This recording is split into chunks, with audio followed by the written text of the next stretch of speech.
Shelter insurance has covered a lot of miles and a lot of cars and drivers since 1946. We like knowing we have you covered, so you can just sit back and enjoy the ride. Shelter insurance. We're your shield. We're your shelter. Ask Agent Mark Manning about Shelter's auto insurance discounts.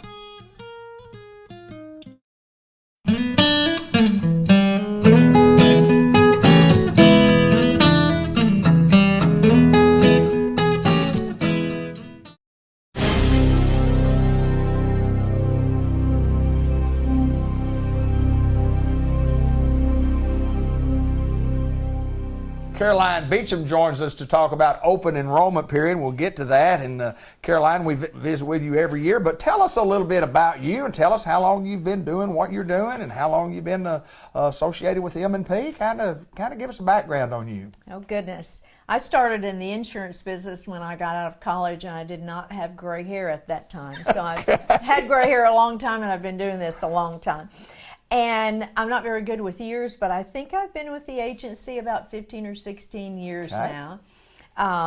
Always been in the life and health business.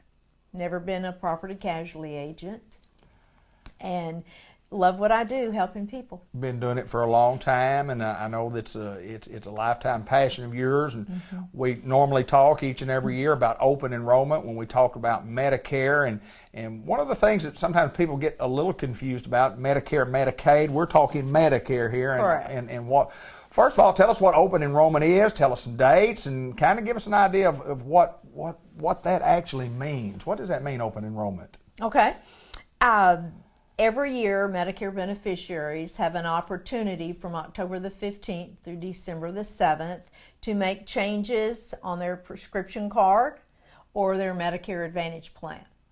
Okay. So every Medicare beneficiary who has a red, white, and blue Medicare card, and they've got a newer card than they had a couple of years ago, they are eligible to enroll or make changes or just review the plans they've got. Just because you review does not mean you have to make a change. It's just make sure that the plan you've got is still the most appropriate for you and what your needs are. I mean, there's 27 prescription plans that's coming. Right. You know, there are changes. Well, and then not only the changes, but I mean, maybe changes in pricing and so on and so forth. That this plan may be better for you this year than last year. And here's an interesting question. I'm open enrollment period, and it doesn't last for a long time. If you don't do that by that time, then I guess you have to wait till the next year before you can do it again. And so you're on the same plan that you were previously, correct? Yes, but unless you qualify what's called a special election period. Okay. So if you move out of a service area, which is basically a county, if you qualify for, that's just one example of a special election period. If you do qualify for a special election period, you can make changes during the year. Okay. When do people come see you? When do they come see you? At what age along the way? I mean, when is somebody going to call you and say, I'm either on Medicare or I need to apply for Medicare or I haven't done that? I mean, what's the process from the human being that's out there that says, I have no idea what any of this stuff is? Typically, when people turn 64-ish, 64 and a half, they start getting a lot of mail. Okay. It's buy me stuff, and they get information from Social Security. That's when they'll typically call me and say, what do I do? Those people typically being 64 and a half, but if you are on Medicare disability and have been on disability for 24 months, those people are also eligible for Medicare products. Well, a lot of products out there, a lot of change. We have change every year, and that's why we encourage people to come see you, to call you. How do we get in touch with you? If we need to talk to you about some of the services that you provide and have been providing, how do we get in touch with you? The quickest way probably is to call my direct number, which is 501-868-6650. Okay. Some people do email. Most of my customers or people will call me. And if you want to email, you're certainly welcome to. That email address is kind of funny, but it's _Jones, the number 1, at Comcast.net. Gotcha. You know, you mentioned about the phone, and this is a business, and you've been in the business for years, like you say, but it's a business that you really need to talk face to face with. You know, you need to do that, but I can get so much more information on the phone with a phone call than I can do in an email. I mean, I get an email and there's 2 questions there, and then you answer those 2 questions, and then there's 6 more questions. You answer those. If you just call, exactly, you can answer a lot more questions quicker. Exactly. I got an email from a customer this morning, and it was informative, except there were 2 pieces of information that I need that she did not provide. Right. So I've had to say thank you, but I need this additional information. So phone calls are great. Phone calls are better. And tell us again the dates that we need to do that. This program will be playing all of October and a little bit into November. But give us the dates on the open enrollment and why we need to come by and get this done. The dates are October the 15th through December the 7th. Beginning October 1st, we can talk about the 2020 plans, but enrollment cannot take place until October the 15th. And this is the only time during the year that you can make a change unless you qualify for a special election period. Right. Well, there's no doubt that it's important for the folks, and folks, we're at M&P Insurance Services in downtown Newport. No doubt that you are the expert in this field, and you've done a marvelous job of taking care of folks and taking care of seniors. That's what you do, isn't it? Try to. Caroline, we appreciate you very much. Thank you. Thank you. It's the next generation of the Bain family at Farmers Tire Mart in Newport, Arkansas. Marty Bain Brown joins us, and welcome to the program. Thank you. Now, Marty just happens to be one of the daughters of Tommy and Linda Bain, and she is probably, there's no doubt, she's the prettiest person that you ever see. When she and her mama are both in here, it's a tie between her and her mama. So, but when your mom and your dad are here, your dad trumps out at second place. Y'all tied for first. Well, you know, it happens. It happens. Marty, tell us about what's going on at Farmers Tire Mart. Kind of, first of all, tell us your role. Tell us how long you've been kind of involved in the business and how that's going for you. Well, it's a family business. I've been involved since I was a teenager. Right. But I came to work full-time in 2012 when Mom needed to retire and get some medical stuff addressed. I help Daddy sell. I do all the book work and payroll, and you name it, I do it. You do it. You do a lot of scheduling. You have schedule when people come in. And, absolutely. Yeah. Tell us a little bit about the day-to-day. What goes on? What do people come in? What are they asking for? Because we've got a full service department, tires. Just tell us about some of the services that we provide at Farmers Tire Mart. We've been talking about them for years, but we just want to remind folks. Well, we do your basic oil changes, tire rotations. We balance your tires. If you've got a shimmy going on while you're driving down the road, we address that. We do pretty much everything that you need done. I mean, there's a few things we don't do, but you don't get into major engine overhauls and things like that, but front end work, brake work. Absolutely. Yeah, and tires, people come in, they ask for all kinds of tires. Tell us not necessarily about the tire lineup, but tell us about what all type tires we handle. We have passenger tires, we have light truck tires, we have semi-truck tires, we get tractor tires, implement tires. Okay, trailer tires. We work on bicycle tires. We do, yeah. If it's got a tire, we pretty much work on it. Yeah, there's no doubt about lawnmower tires. I've got lawnmower tires here before. Absolutely. If you need tires, let me tell you, you don't need to go anywhere else except Farmers Tire Mart right here in Newport. And let's talk about store hours. When are you guys open? We are open Monday through Friday from 7 a.m. to 5 p.m. and we're here Saturdays from 7 to 12. Okay. And on the farm, we go out. If something's broken down on the farm, we have a service truck that we go out there. Talk a little bit about that. Absolutely. We have roadside assistance available 24/7. If it's too big to get to the shop, then we send our drivers out there and they take care of it in the field. And that is a big part of the business, and it's a big help to our farmers, especially this time of year when it's that time. It they have is. the big springtime when you're planting and the big fall time when you're harvesting. Those are the two biggest times that they need you the most, and y'all are always there. Absolutely. Been doing a lot of years, no doubt. The Bain family been here a long, long time. Yes, sir. We're in our 28th year. 28 years at Farmers Tire Mart, and you've been here full time since 2012. Yes, sir. And you started when you were a teenager in Yes, sir. 2011. Right. Absolutely. Did I get that right? Absolutely. I thought. We're at Malcolm Avenue, and it's 1501 Malcolm Avenue, and as your daddy always likes to say, it's where the rubber Meets the road. it does that. At Farmer's Tire Mart, this is Marty Bain Brown, and she is no doubt the prettiest one in the building.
Karen from Jackson's Funeral Home joins us, and haven't seen you in just a little bit, but it's always my pleasure to get to visit with you and Thank talk you. about Jackson's Funeral Home. How's Karen? I'm good. How are you? Good, absolutely wonderful. Had a great visit before we got on here. We talked about everybody in Newport, Arkansas.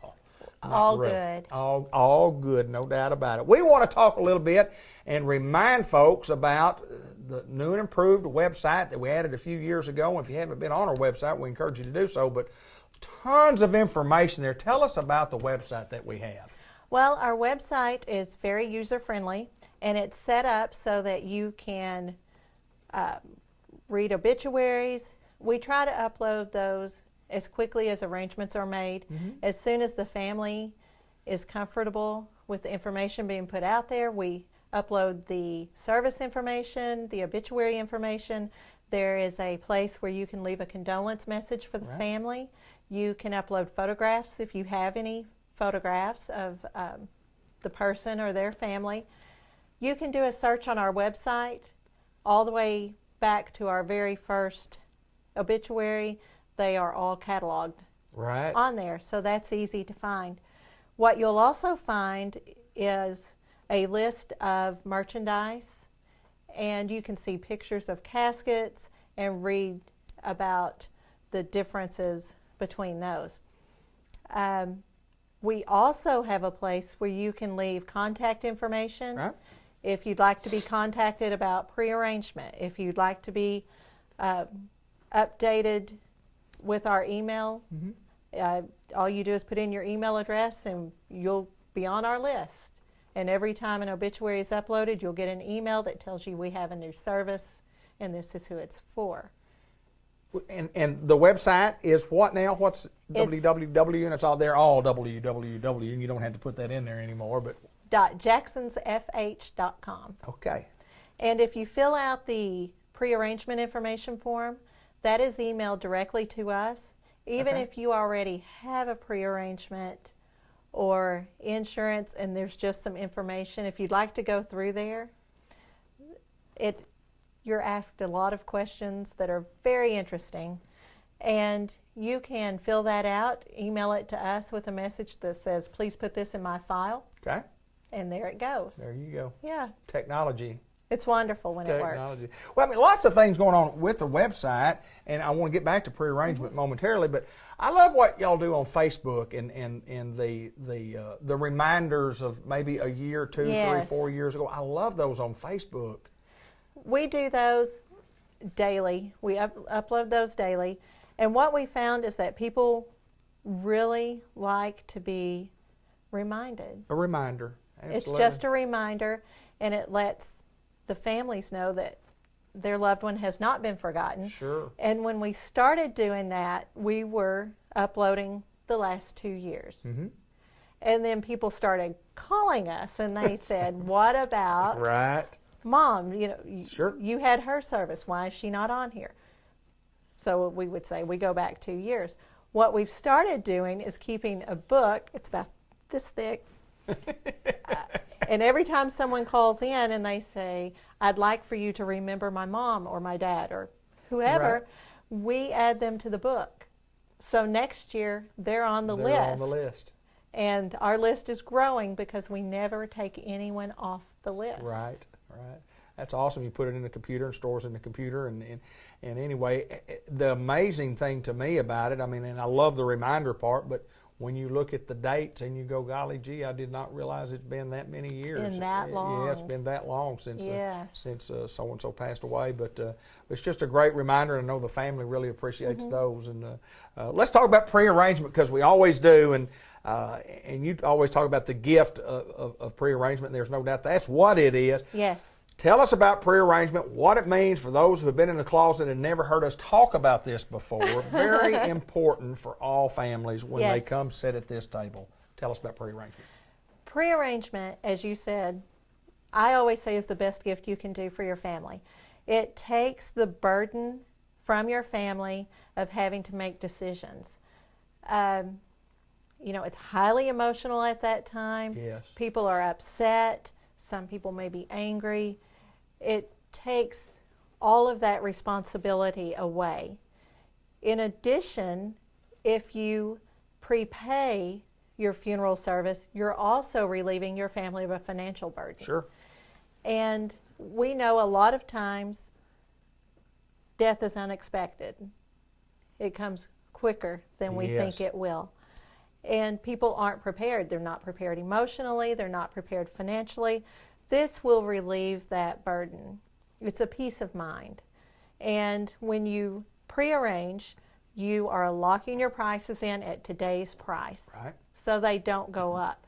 My favorite prearrangements are the ones that we've had for many, many years, because sometimes your discount, what you save, is more than what you pay. Right, absolutely right. And so that is always a good thing. And it can also, if you need nursing home care, if you need government assistance, they cannot force you to cash your prepaid in. It's irrevocable. Wow, yeah. It is Very good reserved point. for your burial purposes. Yeah. Unlike some life insurance policies that have Sure. a cash value, that's money you can obtain. Right. So they count that as an asset. Yeah, It is absolutely. counted as money available to you.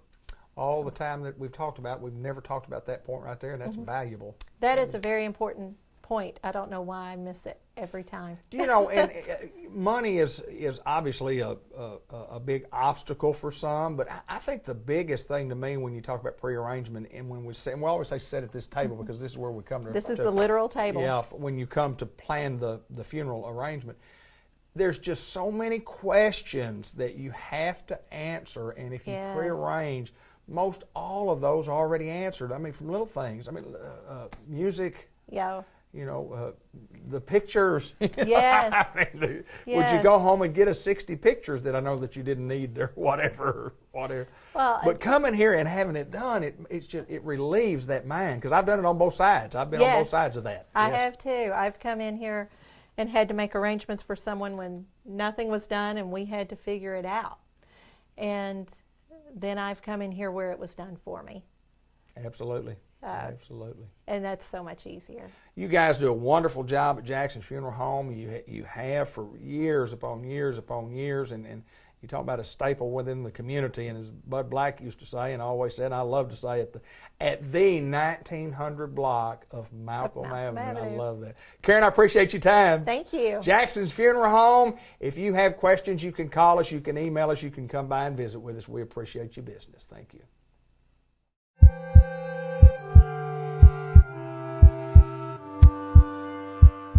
Welcome to the October edition of The Pulse. Gary Paxson, and with me today are my guests, Dr. Randall Hunt and Dr. Nicole Lawson. We are at the Newport Medical Clinic on location.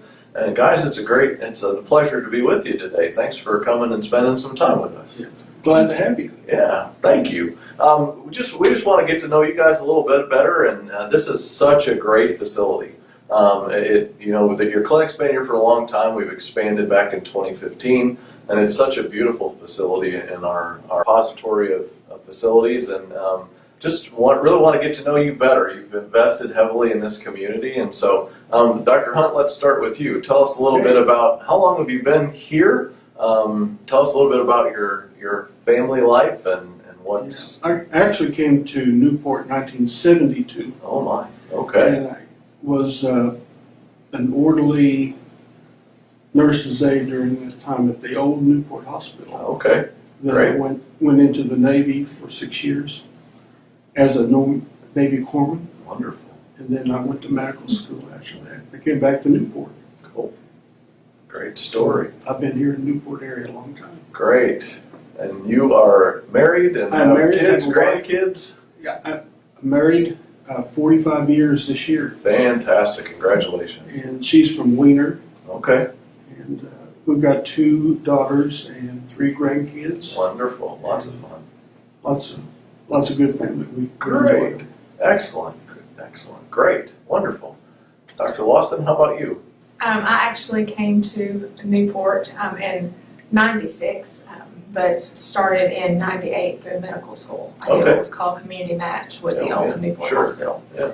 and with Dr. Franco at that time. So I matched with the Newport Hospital, and then did residency. Came back here in 2005 and been in Newport since then. Been with White River since 2006. Wonderful. Married a young man, or I call him a young man, but a guy from Lynn, and we had 2 children. Wonderful.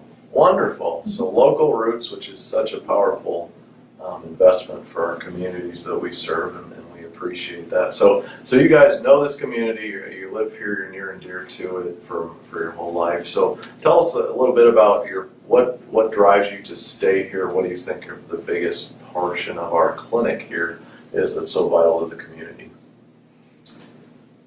I think probably for me, the biggest is the clinic, the staff, or family. I think not only we treat each other as family, Sure. we treat our patients as family. We take care of ourselves, I think, from the time we don't deliver, I don't deliver, he doesn't, but from the time they leave the hospital as babies until I think my oldest, up until just about 2 months ago, was 104. Oh my. So everything that I trained to do in residency, I'm pretty much doing now. Fantastic. I make home visits, which you don't hear about a lot No. anymore. Thoroughly enjoy doing, and it's as much rewarding for me, I think, as it is for the family and the patients. Sure. And a lot of us try to do other things in the community that we're close to. I try to do some sports medicine Oh, great. with both school systems, and our staff. They're very near and dear to us. I think, like I said, we treat each other like family, Wonderful. which has probably. I think we have I know we have a really good group here at staff. Makes the workday so much more pleasant.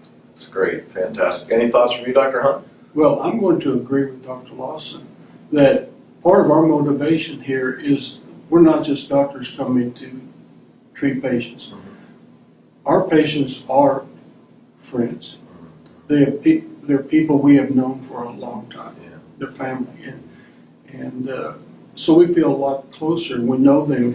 We know their personal history. We try to help them with more than just aches and pains and nosebleeds and sore throats. Yeah. So we try to help out with other parts of their social life too. Yeah. That's why I came back to Newport, just because I know so many of the people here are just wonderful. Yeah, that relationship is critical when you think about today, the day and age, the transitions in healthcare. Man, without that relationship, you get into things like chronic care management and longitudinal care. Boy, it's just impossible. And so, what a great asset we have. We thank you guys both so much for your investment in this community. We're proud to have you on our team, and it's been a pleasure getting to know you a little better today. Yes, Thank you very much. Thank you for coming. You bet.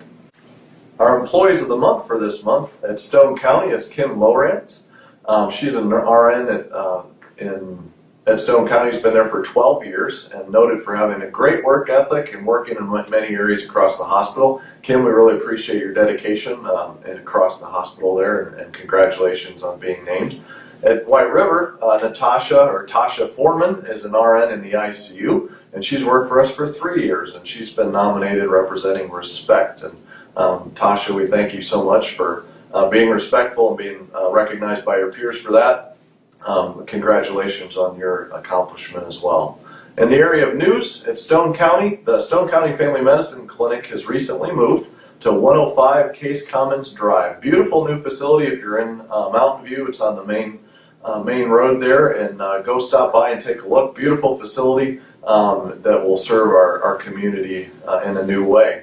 October 22nd is the Health First Women's Expo at the Batesville Aquatic Center.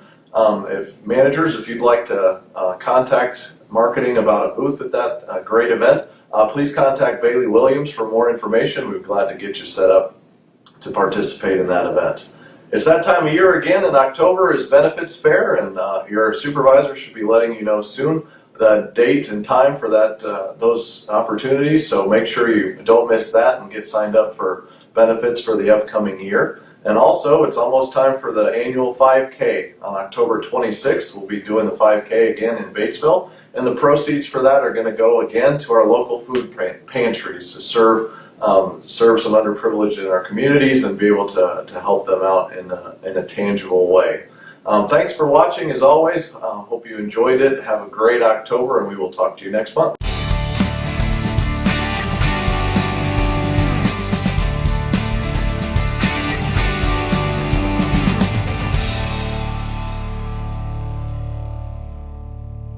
We're at NEDC in downtown Newport, Arkansas, and there's always a bee's hive of activity going on here and around the city of Newport, Arkansas. I'm visiting with John Chadwell once again. Good to see you, my friend. Good to see you. How you doing? I'm great, and we got to talk a little bit before we got on the air. Lots of things happening. We say that each and every month when we get on here. But there are things happening. There are jobs to be had if people are interested in working. Yeah. and we've got some updates on a few things. So let's just get right after it. Tell us what's going on in the big city. Well, there's a lot. We're working on our strategic plan for next year. It's that time of year when we start working on that. We put a survey online and on our Facebook page. So if you hadn't taken the survey and you want to give us some input as to our strategic plan, we'll be adopting it in November, so it's in the review process.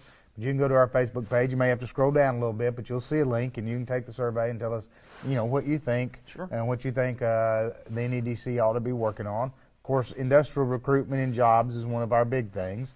But we just got the statistics from Retail Strategies. They're a group a consultant that we've used, and they use ESRI. Everybody calls it ESRI, but it's the leading data source in the United States. And their estimate is that our daytime population for the city of Newport is 8,117 people. Okay. I mean, that's our nighttime. Our nighttime resident population is 8,117 people. Okay. Our daytime population is 11,107, or 2,900 people more. Three grand. Yeah, in the almost 3,000 more, 2,990 more in the day than there are in the evening. And so while we've been creating jobs and been doing a good job of that, now a lot of those jobs are being taken by people who don't live here, which is, you can't blame the industry for that. Right. They are going to hire the best person they can hire. And as we saw at our last one, we talked about the average earnings per job. We're higher than the counties around us. Sure. So if people can get a better job here, they're going to drive. So part of what we got to do if we want to maximize the economic development that we're doing is we got to get those people living here. That way they spend their check here, they do it. And so that means working on the community as a whole, because people want things to do, they want good schools, they want good housing, they want all of this kind of stuff. So while industrial recruitment and development will still be our priority, we got to start working on this other stuff, or 1 out of every 2 jobs we create is going to go to somebody who takes their paycheck home somewhere else until we work on the community. So there's a lot to do. We got a pretty broad plan, but there's a lot of people who work on it. And every time we work with somebody, they come in here and they say, one of the things that impresses us is how this community works together. Right, absolutely. Everybody's on the same page. Everybody wants to play together. Everybody wants, the same common goal for growth in Newport. And so that makes a big difference. We have Shearer's Foods needs 30 people right now. So if you know somebody needing a job, Shearer's is looking to hire. The prison is looking to hire right now. I think between the 2 units, they need about 25, 30 people. And they're looking to hire, and that's not a bad job at all. Absolutely not. It's a great job. In fact, the way they work, we got a presentation from them yesterday, and the way they work, you work 7 out of every 14 days. Right. So the work schedule is you work like Monday, Tuesday, and Friday and Saturday on one week, and then you work Wednesday and Thursday and Friday on the next week. I can't remember the exact, but it's 7 days out of 14. So 4 1 week, 3 the next week. Yeah. And so you have half the time off. Yeah. It's a great job. You only work 6 months out of the year, basically. Plus then they've got 12 paid holidays. Right. And then you earn 8 hours of vacation a month, and then you earn 8 hours of sick time a month. Wow. So when you plug everything in that you get, as they put it, you work about 5 months out of the year, if you just compressed your time. And it pays well for them. So it's a good job. You just need to have a high school diploma or a GED, be willing to work and pass their kind of minimum physical test, and they'll take you. But again, the highest percentage of people working at the prison live somewhere else. Yeah, live somewhere outside. So folks in our community, and they'd rather have folks in our community working there, because like you said, if somebody's sick and I need to call somebody in, I need them to come in now. I don't need them to come in an hour from now because they got to drive. Right. Or if I have an ice storm or something like that, I want somebody who can get here, not somebody who's got to drive 45 minutes to get here and might not be able to make it. So they're looking for local people, and they want local people to work out there. So if you know somebody looking for a job, it's a really, really, really good job. So there's a lot of stuff to work on. I'm very proud of where we have come as a community over the last 15 years. I think we've come a long way, and a lot of good things happening. But we're never content. We're wanting to go on. Well, we've always talked about the process that it takes to get to where you want to be, and where you never get to where the exact want to be, because nobody does. Yeah. We want to continue to strive to get better in all facets of our life, and make Newport even a better community to live in. We've got a good community here. We've got a good city. We've got a good NEDC. We've got a good chamber. We've got good, the groups of people that work around, including the City Beautiful Commission. Mm-hmm. They're doing a great job. Yeah, talk about those a little bit, because we've got good people that work and volunteer and do good things for us. Yeah, the City Beautiful Commission is doing a great job cleaning up around town, finding some places to make them look a lot nicer, and it's helping. And then there's some bigger projects. We have some houses and some commercial buildings and stuff like that needs to be torn down. So the NEDC at their last meeting voted to work with the City of Newport, and we're going to supply some funding to tear additional buildings down. Now, what we're going to do, though, is we're going to ask first for those people who they don't really want the property. They've ended up with a property. They don't want the property. They know the house needs to come down. They don't have the money. Then they can donate that property to the city. We will tear it down. We will keep it maintained, and then we'll determine what's its best use. Is its best use commercial? is it's best used residential, and then we'll put it back on the market and try to sell it and to recoup the public's money. One thing we have a problem with is you have a piece of property and you've got a building on it, and you say, well, I don't want to tear it down. I want to spend the money on it. I want the city to do it. Well, the city goes on your property and tears the building down, and then you turn around and sell the property. Well, who makes the money? It seems unfair to take other people's tax money so that you can profit from it. Yeah. So we're looking at, first and foremost, those people who say, look, I'll donate the property out. If you're going to tear it down, you're going to take care of it, you're going to maintain it, then you ought to get, if it ever sells, you ought to get something off of it. And so that's our priority. So if you're out there and you have property, or you know somebody who has property that's got an old house on it or an old commercial building that needs to come down, and they're willing to donate to the city, have them give me a call, because we can make that process better. We're going to concentrate first on the main entryways into town as well, and try to clean up what people see as they come into town. Because you get into our community, and we got beautiful parts of our community, but the entryways are sometimes less beautiful. Right. And so that's people's first impression, and people's first impression makes a big difference. So we're gonna get more active in that, and then more active in some community stuff, just so that we can try to capture these people who live outside of town and have them come into town. Well, there's no doubt with the cleanup, and again, we're striving to get people to move into our community, and our school is making great strides. Mr. Bunch has come in and he said, look, we're going to make this thing work. We're going to make it work. We're going to make it what we call a top-notch school, and which I've always said, I think our Newport school is a good school district. It's a good place to go to school, and we encourage folks to consider Newport, Arkansas. If you're thinking about moving into our community, is to come check us out first. Come check us out. Absolutely. And I know you will, and I think they'll find good things going on in Newport, Arkansas. I think so. My friend John Chadwell, as always, good to see you. Good He's to the see you. Executive Director of Newport Economic Development Commission in Newport, Arkansas, and does a great job for all of us in Newport.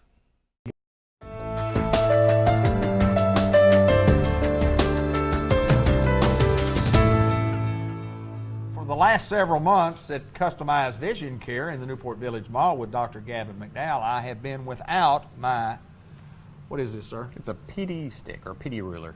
A what? A PD ruler. Okay, it's a PD ruler. What does a PD ruler do? It measures PDs. I knew that was coming. I knew this is Dr. Gavin McDowell. And what other I'm so glad. What other answer should I get? It measures PDs. And PDs are? Pupillary distances. I mean, who? Pupillary distance. Pupillary distance, which means The distance between this pupil to that pupil. Oh, what's we, mine? And we use it to measure what's called seg heights, meaning like on glasses when we put a bifocal in it or a multifocal in it, we need to measure from certain parts of the eye to see where that reading section is supposed to start. So we use that. So you have to kind of work here to understand the lingo. Well, yes. Yeah, obviously. Unless you have access to the internet, I mean. As my 4-year-old grandson says, the Google. The Google. If you go to the Google, you can. I have a black belt in Google Foo. Google. Yes, sir. There's nothing I don't know. Used to, it'd be one of those things, if somebody asked me a question and I didn't know, I'd tell them, between my brother and I, we know everything. And if they asked me a question I didn't know the answer to, I'd say, well, apparently that's something that my brother knows. And He wouldn't know He that. wouldn't know that. Sure. Now it's just Google. Google. Go to the Google. Go to my Google. Gavin McDowell, Customized Vision Care. Tell us what we have in front of us. This. Is that your best? Yes. I say Vanna White moment, but Yes. Vanna White never really did that a whole lot. It was more the girls all process right. That is correct. That is correct. Yeah. Those are sunglasses, Dave. I noticed that. And they're for what purpose? For sun protection. For your eyes? Is that part of eye vision? Yeah, it's part of eye vision and Eye regular care? vision and eye care and ocular health and other things. I can dress up that any way you want to. Tell me about these 3 units that we have here. Will y'all call those units? They look like a unit to me. No. I like these I know, because I these like are them. Razorback red. Classic. Yeah. Classic Wayfarer Ray-Bans. Got them in red and they're hot. Cool, I like them. aren't they? I like oh, them a now you lot. said hot. They're hot, but they're cool. They're cool, but man, they're hot. Man, how does this world work? Hot, cool. How this world works and how it goes on between those ears of yours, I don't know. It's different. Tell me about. Oh man, sharp. Oh. This is the new Ray-Ban's take on polarized. It's called Chromance. Chromance. I'm sad I did not think of that phrase first. You look, Anyway. outstanding in those. Vision in this is really crisp. You like that, huh? It's really hard to get a level of clear optics without a good quality lens. And I'm not discounting like sunglasses or even ophthalmic glasses, or seeing glasses that you walk around in. I'm not discounting that you can't see better or be comfortable with lesser made lenses, but you go to good lenses, you don't want to go back. So these are pretty good, is what you're saying. These are the right. These are I'm all about quality. Yeah. Quality, not quantity. Well, I know, because when they're not very good, they don't cost a lot. You know what I mean? This is There's true. a reason you can This get a pair. is true. There's a reason why you can buy sunglasses somewhere for $12.95. Exactly. But I mean, literally, I'm They're not made of plastic. I'm not saying that those are bad and those don't serve a purpose, but if you want them to serve a purpose and get what you should get out of it, or get the quality out of it, then go with a good quality lens, good quality frames, stuff like that. I think if you pay $12.50 for a pair of sunglasses, you're going to treat it like a $12.50 pair of sunglasses. And you're going to have a lot of those over the course of the time that you could have spent $200 for a real good pair of sunglasses. And you're going to take care of these. I would lose or abuse sunglasses forever until I got the first pair of really good sunglasses. I think they were a pair of Oakleys back in the day. And I said back in the day, that was back in the day. Right, sure. And I held on to those things for like 2 years, treated them some like good gold ones. because, I got some good stuff. I want to take care of it. Were you paying for it at the time? I'm always paying for it. Well, I mean, always. maybe before you were a kid or something. But no, I was in college. When I see a vehicle burn its tires, even today, I say his daddy's paying for those Exactly. tires. He's not paying for them. He wouldn't be burning the things off and ruining the things. And what do you think? You never see somebody in their 40s squalling tires. No, it just kind of quits about 18 to 24, doesn't it? I like it when they try to peel out and you see the metal flying because they burned down the steel radius. Love it. Yes. Love it. That makes my heart feel good. I shouldn't be that way, but I feel good when I see that because I know they're going to be on the side of the road soon. That's exactly right. They're going to learn a harsh lesson. Reality's going to be the teacher. That is exactly right. We have sunglasses. We have do. lots of them in stock. Yes, we do. Yes, we do. And if we don't quality sunglasses in stock, yeah. And if we don't have in stock what you're looking for, and you have a recommendation, absolutely. And I'll tell you what, if you, we carry. I mean, I'm not going to. It's not a mystery here. I carry a lot of the same things that like Sunglass Hut at the mall in Jonesboro carries. A lot of the same brands, a lot of the same lines. They have different ones for trial in their shop, and I have different ones here. If we have something, or if we don't have something you really, really want, I can get it in. I mean, it's just like, hey, I saw this online. I want this. Can you get that? Yes, yes, we can. I want to talk about I guess it's a misnomer when people think, well, it's wintertime and I really don't need sunglasses. Oh. Well, think. Yeah, you're right, because the sun does not come up. Once fall, I think, well, it's not officially like the first day of fall, but say mid-November when the sun doesn't come up anymore ever again, then yeah, you can go without sunglasses and eye protection. Exactly right. And when the sun happens to come back again, we air in Alaska, right? No, I think we're right here. Okay, well then never mind. Scratch that. No, the sun, it might help them there, but no, well, I guess we do air in Alaska. Yeah, we air across the world. We're on the interwebs. Yes, across the world. So you folks in Alaska won't need them in November. Yeah, but those I folks, bet the viewers in China are really confused. I bet you they are. But what about the good old folks in Arkansas? Should we use them? Yes, yeah. And why? Because the sun is always there. You're always getting, I mean, anytime, even if it's cloudy, you're getting UV radiation through the clouds. And that's what lenses are designed to do these days, is to protect your eyes from UV radiation and not only keep you looking cool and comfy, but to protect your eyes. It's like sunscreen for your eyes. And you need to use them in the winter time. And it's even, if there's snow on the ground, it's even worse. You really need snow on the ground, sunshine. Polarized lenses for snowy days are fantastic. Just see, I'll watch the video and I'll be able to see how good I look. Or You actually look good in those. thank you, You sir. do. Thank you, sir. I feel Surprisingly pretty. so. Yeah, surprisingly. I figured that. If was we had coming. a frame that was bigger that covered up more of your face, it'd probably look better. But It covers up my good eye. which one is that? I don't know. We've been trying to figure that out, Oh, haven't my we? gosh. Just trying to figure it out. But it's okay. It is okay. Hey, how's it going? Good to see you. People are waving at us on the outdoor. Yeah. Don't come in because we're actually doing a video right here.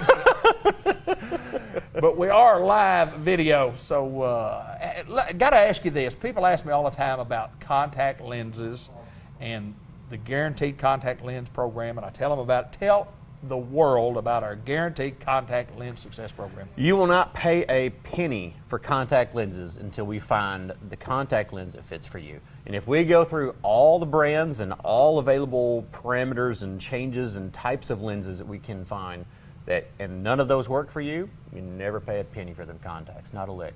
So you're going to try to make sure that we can fit into a contact that is the best for us, and if we're not satisfied, Absolutely. you don't owe us anything. I mean, you got to have a stop-in point at some time. Eventually, Right, when you go right. through them all, you go, I've tried everything. I'm about to say, whenever I have to start ordering them from South Korea, maybe is that's going to be the end point. But It's a great program. It's a great program right here at Customized Vision Care to just you make yourself an appointment. Call us at 523-3333-3333-3333 stop. and say, I need an appointment to see the good doctor, and I'm Or ask for me. You can either ask to see the good doctor or ask to see Dr. Mead. Gavin McDowell. Either one's okay with us. How do you come up with that? I guess it's just a sense of humor. That's mostly being locked in the basement as a child. You get, That doesn't surprise me. It doesn't surprise and we didn't even have a basement. He's Dr. Gavin For years, McDowell. for years we had an outhouse. Yeah. And we Y'all made saved it an in-house? we saved up all the money that my parents could come up with, and finally, when I turned 6, we bought a house to go with the outhouse. That is fantastic. That is fantastic. You got to have an outhouse before you can have an in-house, correct? He's Dr. Gavin McDowell. I don't know if you got anything out of this program today. Is there anything that we need to really touch on that might be of some importance? No. What is this called again? It's a PD ruler. A PD ruler. PD, And this PD. thing measures PDs. PDs. Right here. Customized Vision Care. Anything else, sir? Nah. Nah, we've done it all. Well, it's Can you quality get- programming right there. Can you get glasses here? Last I checked, I'll have to check with my higher up on that one. Okay. Do we come in and ask for the good doctor? Sure. Can I have a PD stick back? Thank you, I need it. Rachel just came right in, right into It the is program. a didn't she? necessary tool to do our job here Yes, sometimes. you got to have the PD stick. That's Rachel Cooper. She joins us. She won't do the program. She won't. But She's she interrupted camera the shy, program. but What? She's What? sassy. What? She's sassy. She thought we were done. We're not done, are we? No. We're not finished, but it's okay. Would you like to come back? Well, if we don't have her come back, we can just label it as a cameo. We don't have to give her credits for being in it. That's correct. That's what we're going to do. He's Dr. Gavin McDowell. I'm not. Thank the Lord. Good to see you. And pardon the growth. Thank you, sir.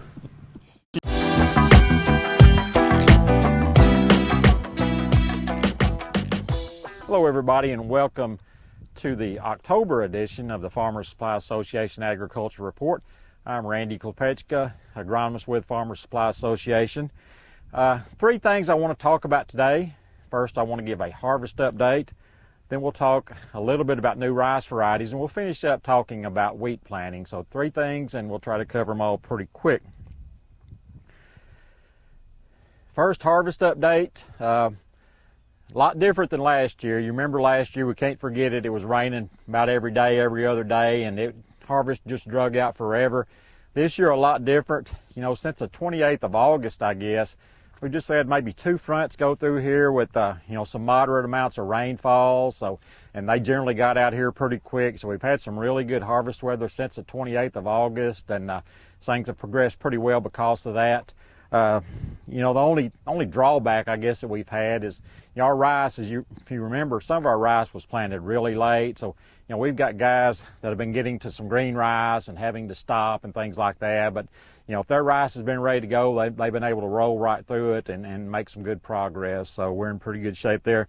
Looking at rice, you know, we're taping, it's October the 9th, and I think we're probably about 80–90% done on rice. I mean, a lot of guys are done, but there's still a decent amount left in the field. And again, as I said, still some green rice out there that these cooler temperatures are kind of hindering the maturity process on that. But otherwise, you know, 80–90% done, in pretty good shape. Soybeans, for the most part, just getting started now. You know, you can find a person here or there that's made really good progress, may even be 1 or 2 done already, but you know, for the most part, overall looking at things generally just kind of just getting going into soybeans. Corn, there's still some corn in the field, and not a lot left, but still some corn in the field, and hopefully we'll get that finished up pretty quick as well. I want to talk just a little bit about rice yields. And you know, I've been thinking about this for several days. Do I really want to talk about rice yields or not? I mean, it's such a variable thing to talk about that, you know, I've even debated this morning on whether or not I wanted to talk about rice yields or not. But, you know, let's go ahead and talk about them, some of that variability out there. I think if you take the rice crop as a whole, you know, we're off a little bit, I guess is the best general statement to make. But it really varies quite a bit. You know, I've had 2 or 3 guys tell me, you know, just exceptional rice and, you know, one of the better crops they've ever had. You know, a few of those, not a lot of those, but again, generally just off a little bit. Haven't heard a lot of real horror stories or anything like that. So, you know, no terrible stories, not a lot of great stories. It's more just kind of average to a little bit below average type of crop, I guess you might say. I'm going to break down by groups of varieties. First, the medium grains, and I think that's probably the most consistent thing we've got going out there, and that, you know, that's pretty normal. The medium grain yields have held up real well, and they usually do. I haven't heard a lot of bad stories about medium grain yields, so, you know, it's kind of par for the course. They're holding up very well. Switching to hybrids, overall, I think the hybrids are off. They're still cutting good yields, but they're off a little bit. You know, I talked to some guys, again, that if I cut some 753, that's really exceptional, and you know, are really happy with their yields, but overall I think the hybrids are off just a little bit. Then you get into the conventional varieties, the conventional clear fields, you get into a little more variability, I think there. Here's some really good diamond yields, you know, some good 151 yields, things like that, and then you'll hear some that are not so good with the clear fields and the diamond, which is our, you know, primary conventional variety. So, you know, a lot more variability right there. I think the reasons for some of this variability goes back, you know, a lot of people are trying to pin it on maybe some hot weather late and stuff like that. Well, our temperatures were pretty much really good from mid-July on. We had, you know, kind of moderate temperatures most of the time, no extended heat waves or anything like that. Sunshine was pretty good. You know, it was rainier, you know, earlier in the year, but as we got into mid-July and later into that reproductive period, we had quite a bit of sunshine, so I don't think that's a good reason. So I think it has to go back earlier. You know, we had that late planting, and that really, you know, usually hurts yield potential. So I think that's a lot of it. You know, we got a decent amount of rice planted April 1st through 3rd. Then later in the month, we got some planted, but a lot of it was planted in May, and that just knocks your yield potential down quite a bit. So I think that accounts for quite a bit of our variability. Also, fertilizer, getting our nitrogen fertilizer out on dry ground. We had that wet weather back in May and early June, and that kind of hurt our fertilizer efficiency. So that hurt things as well, especially with varieties like Clearfield 151 and 153 that really, things happen quickly on, and you got to be very timely. So I think that's part of it. Weed control issues, again, you know, you've heard me talk about how the disdain I have for post-emergence rice herbicides anymore. So, you know, weed control is part of that as well. So that's kind of where we're at on yields. I want to talk just a little bit about new varieties of rice that we have coming. I think it's really promising. Looking at medium grains, Horizon Ag has a new medium grain coming. The University of Arkansas, Dr. Shaw's doing a great job with medium grains at the University of Arkansas. They've got 1 or 2 that are very promising. And Rice Tech is, you know, right there introducing their first medium grain hybrid. So a lot of good potential coming there, and we've already got good medium grain varieties, as I mentioned. Also, Clearfield, I think we're having a step up. Horizon Ag's got a couple of Clearfields coming on. Again, a medium grain Clearfield and a long grain Clearfield that both look good, and there was a little bit in the field this year, so I think a lot of promise there. Rice Tech is kind of transitioning from Clearfield to full page. Some people think full page is a new herbicide technology. It's not really that. It's the same active ingredients as Newport and Beyond. It's just that these hybrids are going to be way more tolerant than our past hybrids have been, like the 745s, the Gemini, and things like that. So I think that's going to be good. A lot of times we're real leery when it's cold and wet, and early and things like that of putting too much Newport out there, or sometimes we're even scared to put any Newport at all out there. So I think those days will be behind us with the full-page hybrids, and looking forward to that as well. So some good new things coming real quickly, I think. So that bodes well for rice production. I want to finish up by talking a little bit about wheat planting. You might wonder why we're here today with a bare field behind us. Well, this is going to be a wheat field. As a matter of fact, if this field would have been a little bit drier today, they would have been planting, but there's still a couple of wet spots out here, so probably late this afternoon or tomorrow before they plant it. But wheat's not the big acreage crop like it may have been 20, 30 years ago in our area, but for some farmers it's still a very important crop. Especially those guys are in that corn and wheat and bean rotation. They're very successful with that. Also, some of our guys with the dryland sand, they like to grow wheat on that because it's a more dependable, consistent crop than others, on that dryland sand. And we've even got a little bit of wheat behind rice in our area. So, not the big acreage crop, but it's still very important for a lot of our growers. Talking about some agronomic recommendations. Planting dates, I think we're right there. I like October 10th through about November 1st. The reason I like to wait till at least October 10th or so, I like for that cool fall weather to start showing up, and we've had that this week. We've got the cooler fall temperatures. If you plant too early when it's hot, we have issues with some insects and diseases. So I like that, again, the 10th of October to about the 1st of November is to me is prime time for planting wheat, so remember that. Seeding rates. Most of the testing by universities show about 26 seeds per square foot is right there where you need to be. Generally, that's about 90 pounds per acre. Of course, that can vary quite a bit depending on seed size. So check your seed size and divide that out and see what your recommended rate are to be by your seed size, by variety. If you get into some broadcast wheat or some late planting, we need to up that a little bit, but try to keep it at about that 26 seed per square foot. Fertilize. A little bit different for wheat. Phosphorus is a big deal with wheat, where generally for rice and soybeans we don't get a lot of responses from phosphorus, but for wheat it's pretty important. So, we need to obviously base P&K recommendations off a soil test, but I always like to see some phosphorus go out there with my wheat, even if the phosphorus levels are pretty decent in the soil. I just think it gives it a kick early on. And so anyway, phosphorus is very important, so remember that. And of course, potash. Wheat doesn't use that much potash, but again, if you're double cropping beans behind it, you just well go ahead and put it all out there at once.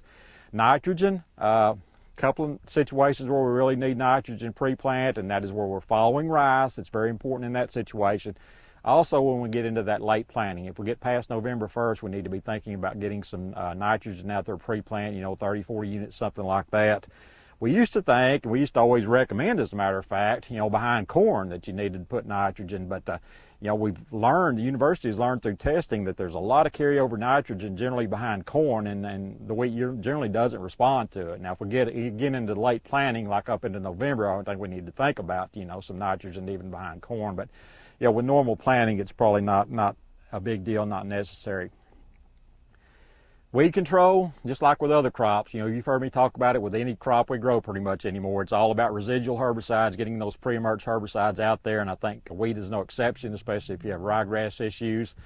A delayed pre-application of like Zedua, or maybe a Zedua-containing material like Anthem Flex that contains Zedua and another product in there with it. I think something like that delayed pre is just pretty much a must anymore. I mean, it's for more than ryegrass. There's a lot of other weeds that will control. So think about that Zedua or another product as a delayed pre, and I think you'll be very happy with that, because that's going to really knock a lot of your weed pressure down.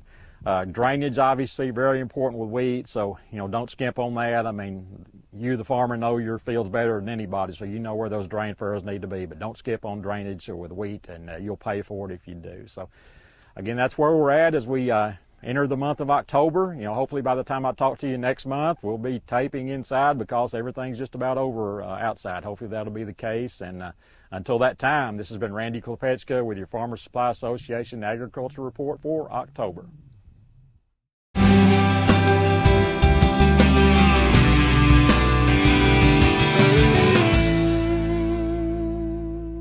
Always a great pleasure to come to St. Michael's Place, Pecan Street, Newport, and get to visit with my good friend Jay Cox. Jay, good to see you again. Good to see you. Good to be here. October, tell us about what's going on outside in the grand city of Newport, Arkansas, as far as the weather goes. Well, long sleeves. Isn't it nice? Football weather. It is. Hunting weather. Hunting weather. Yes, sir. Hunting weather. So you are a hunter and a fisherman, and what do you have planned for the hunting season coming up? Been putting a little corn out. Have you? Yeah. I'm probably one of those that waits a little longer than everybody else. Is that right? Yeah. But you don't get out there and scope the place in the summer. And trim trees. I probably one of those that falls asleep in the blind. And I probably missed more deer than I've seen, but that's all right. I still put a little meat in the freezer. So if you have to get up at 4 o'clock in the morning to get out there, and then when you get out there and you have to trudge to where you got to go, and you got to carry all your equipment, you dress, you got a bunch of clothes on, I'm gonna sleep there too. Well, I also have a heater, right there. Right. I stay comfortable. Nice, isn't it? Nice with deer hunting. And if I miss it, so be it. I just, just enjoy this time of year and football weather and hunting weather, and I don't know. I like it to cool down a little bit. It's a great time of year, no doubt. I love the change of season. I love the change of every season. It doesn't bother me when it goes from fall time to winter time. I mean, it's what we live in here in Arkansas. But we're here to talk about St. Michael's Place. But I always like, now the fishing report is just kind of, well, it's getting better. Okay, it's good, better. Good. Yeah. Crappie are jumping in the boat, aren't they? They are jumping in the boat. So go, folks. Go crappie fishing. They jump right in there. You get your limit. Yeah, it's like a miracle. We've got some things going on in the month of October. Talk about it. Yeah, it's a good time at St. Michael's Place. They got Halloween coming up. And good time, and a lot of fall festivals coming on, and we always do a lot of things like that here at St. Michael's Place, and we do have a day, one day this month, we're going to be taking our residents fishing down at the park. There you go. We did have to reschedule that because of some weather issues and some transportation issues, but we got that lined out, and so we're going to take our own residents crappie fishing. Good. You know how that is. Absolutely. And then on Halloween, our residents are going to be handing out candy for the kids. So if you rain or shine on Halloween night, if you want to bring the kids by, we'll be handing out candy. Our residents are going to be doing that, so just bring them by. You come indoors, so the weather will be good, and so feel free to bring the kids by and let our residents see your kids dressed up, and they'll just really get a kick out of that. So. Well, there's no doubt that the residents would really enjoy it simply because they get to socialize with some young people, and brings back a lot of memories of when those folks were doing this kind of thing at their own home, and so we certainly invite everybody by to join it. It'll be fun for those residents. It is. It puts a smile on their face, and it's been a long time since they've been able to sit on the porch and have the kids knock on the door, so it really helps them and gives them a chance to see some kids. So bring your kids by on Halloween and just come in and just fellowship with them a little bit. Jay, we talk often about St. Michael's Place and what St. Michael's brings to the table, and we do rehabilitation and short-term care and obviously long-term care, and we just provide the services that you need, and there's lots of services that we provide here at St. Michael's Place. Talk about some of those. We do, and of course, we've talked about this before. You can come in after surgery and have short-term rehab, and we have a private suite for you if you're coming short-term. With Wi-Fi and flat screen TVs, real nice, room, hardwood floors, and I believe you might want to stay longer once you get in here. It's nice, comfortable room for you to stay in, and really believe you'll like the place. We'd actually just encourage you to come out and take a tour. I give tours all the time of the facility, and we'll show you around. Believe you'll really like the place, and not only short term, but we have long term. We accept all kinds of insurance: Medicare, Medicaid, private insurance, Blue Cross, United Healthcare, WellCare. So whatever insurance you have, come talk to us. We do have private pay residents as well. So one of the things that I encourage you to do, you know, if your loved one is reaching that time of life, come out and talk to us. Let us educate you on what the options are, you know, before you get to that point. Because there may be some things, especially if you're looking at the route of Medicaid. There's some rules and things about property. You know, a lot of people think that you're going to lose your home or your vehicle, and that's not the case. You know, Medicaid allows you to keep your home and a vehicle, even some property and things. And we want to be able to talk to you. Not every case is the same, and so come in and let us educate you on that. And if it's something that where you've worked hard and there's, you know, quite a bit of land and money and property, we have professionals that'll come in free of charge, and we can set you up to talk to them, attorneys that'll come in and talk and help you to save some of that. So, you know, just because you've worked hard and saved don't mean that it's all that you're gonna lose it all. Right, absolutely. You know? And so there are programs available, and we are very aware of that, and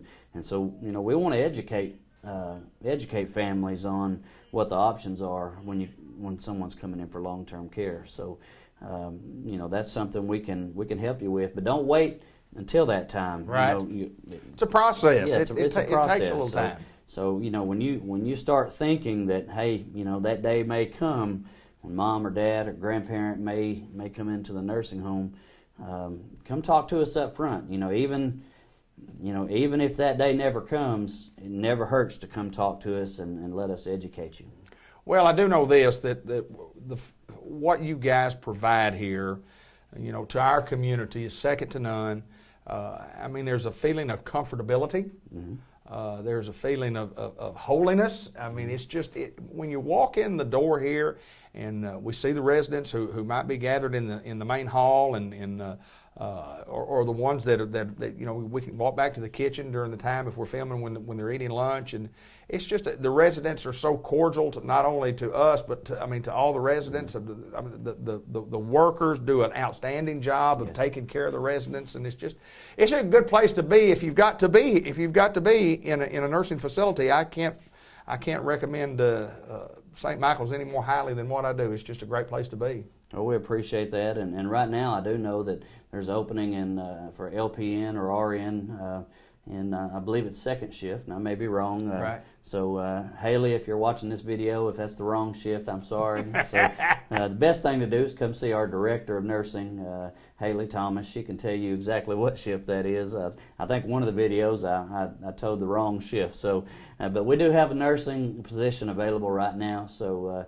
And our pay is very competitive. I believe it's one of the highest in the area. So if you're an LPN looking for a job, come see us because we have openings right now. So this is Jay Cox. He's at St. Michael's Place, Pecan Street in Newport. We certainly recommend these guys, and certainly hope that Jay does well in his fishing and hunting excursions that are coming up. The corn is out. Yes. The heater will be on, and he's ready to go. Thank you, my friend. Yes, sir.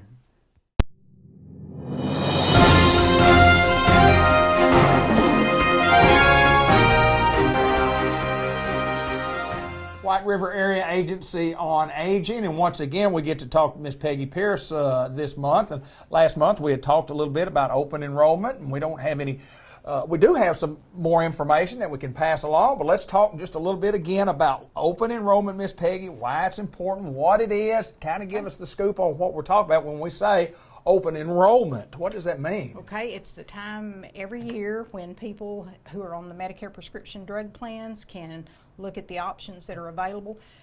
Maybe your medicines have changed during the year, your doctor's put you on more medicines, or maybe you've come off of some of the medicines that you have. And you know, each one of these drug plans, they have a tier, they put their medicines in certain tiers. So if your medicines have changed, or if you get a letter from your plan that maybe the plan itself is changing the premium or the tiers that they're putting certain drugs in, you might want to look at the options that are available. So this is the time of the year between October 15th and December 7th that you can make a change to the plan that you have if you want to. Now, if you like what you have, if it's paying well on your medications, you don't have to do anything. You can just let it roll on. But this is the time that you can make those changes, and we have a couple of dates I mentioned last month in the segment that we would have what we call an open enrollment event in all of our 10 counties, and we've got dates. The 2 counties that is in your listening area, the one here in Independence County will be Tuesday, October 29th, and we're going to have it at White River Medical Center in one of their conference rooms, Room C actually, and it'll be from 9 a.m. until 12 noon. The one in Jackson County will be Tuesday, November 19th, and that's at our Newport office, right there on right there on the main drag. Yeah, right on the main drag, and it'll be from 9 a.m. until 12 noon.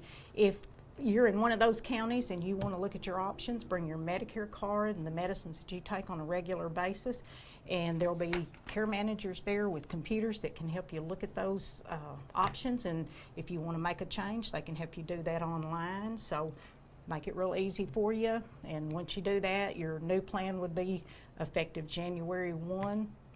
And you know, there's some other things. We talk about the prescription drug plans during this time, but during the year, during the off time, people go on Medicare, like people that just turned 65, people who've been on a disability for 24 months. On the 25th month, those people are eligible for Medicare. So when you first go on Medicare, you may have some questions that, you know, what are my options? What do I need to do? What are the different parts of Medicare? So if you're in that situation, that would be a good time to talk to one of our care managers.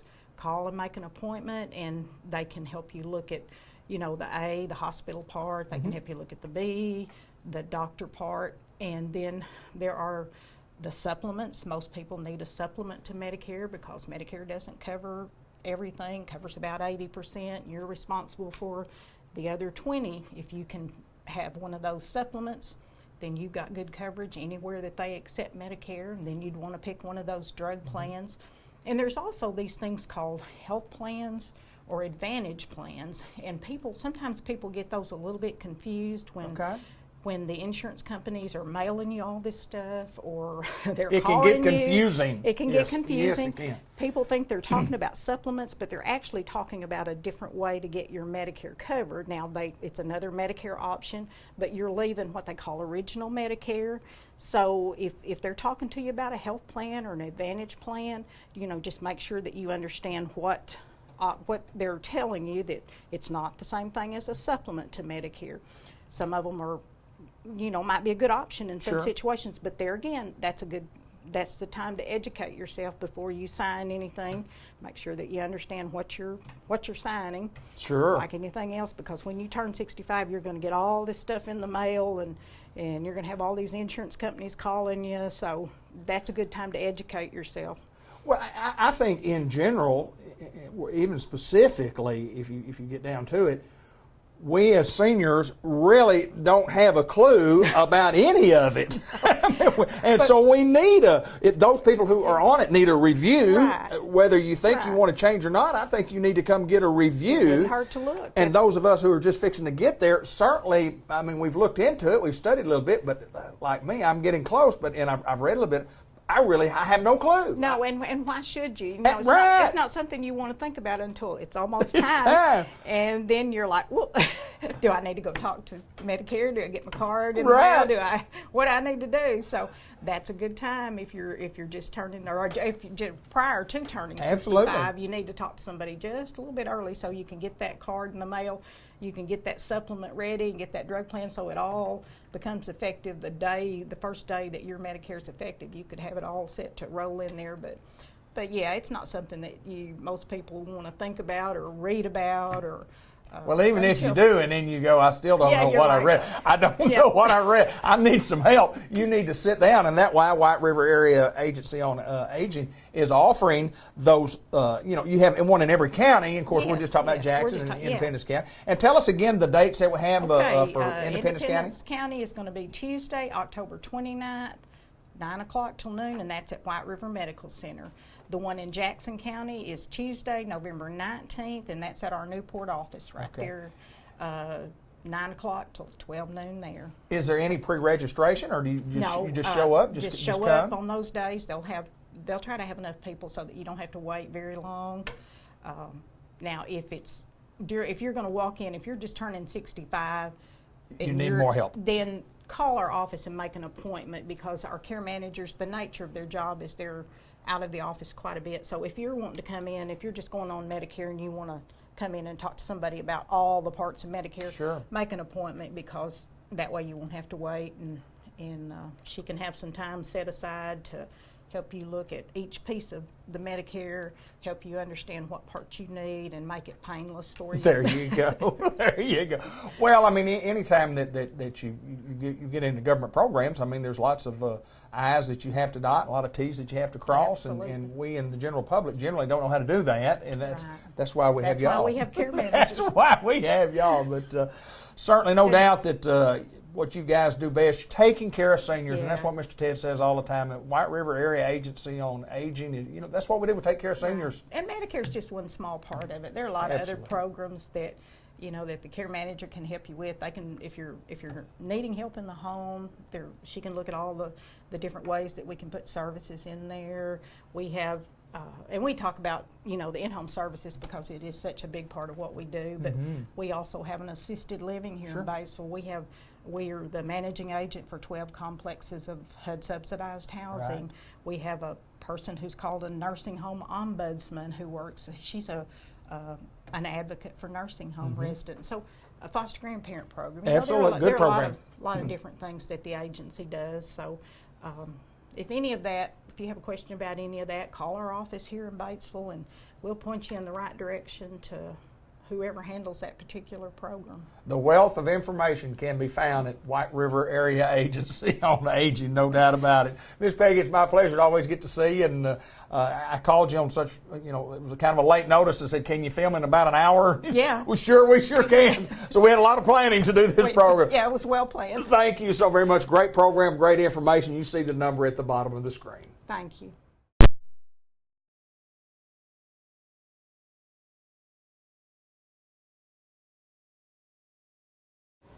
My good friend John Chadwell at Purdy's, and we're having a big sale going on Purdy's right now. Tell us what's going on here, John. Well, we're having our furniture and fixtures liquidation sale, so we have a lot of stuff in the store.